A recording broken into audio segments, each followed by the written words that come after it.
when Simryn was selected to represent Australia in Venice at the Biennale, she called me to ask if I would want to be her curator. And of course I said, sure, immediately. And she said, are you sure? Because if you don't do it, then I don't do it. And I said, of course I'll do it. So that's how it happened. And from then on, we've really on a daily basis, we were speaking. It was also good because I was just in Sydney to do the 18th Sydney Biennale. So I was a lot in the city and I could see her on a regular basis. We often got together in the evening to start discussing the pavilion. And then we came in November 2011. We came to visit the pavilion and we immediately had an epiphany that we needed to take off the roof. That's how it happened. I'm always, let's say, I'm always very interested in what artists have to say and in their thinking. And what fascinates me is that they're always thinking ahead of us. And so their visionary thinking is what is most relevant, I think, to a new thinking of society, new thinking of the world.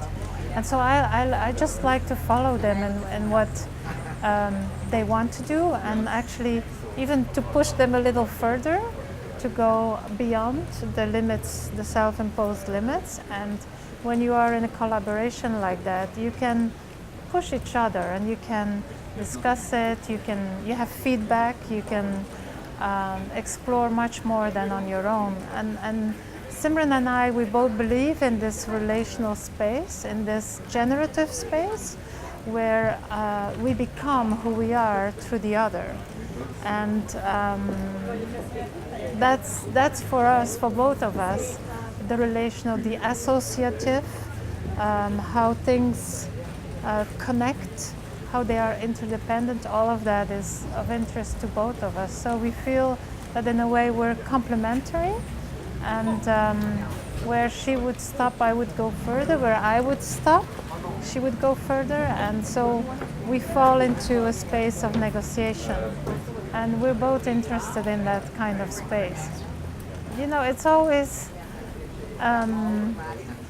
let's say, surprising how at the end of a process you can look back and then you can make it in a way more rational. But things happen in our lives and we often can only make sense of them after a while. And it's the same in the art process and art practice.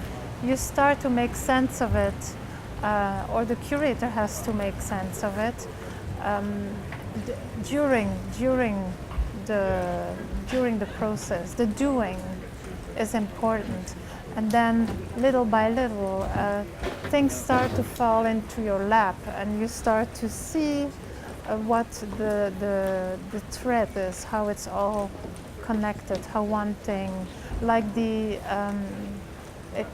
expiry of the paper, we didn't know, but afterwards, of course, it's very beautiful because it links with what the whole project is. Linked to the subject. Yes, exactly, and it's fascinating to see how these coincidences continue to happen, and they are signs that you interpret. And if you, of course, those signs can also go by without seeing them.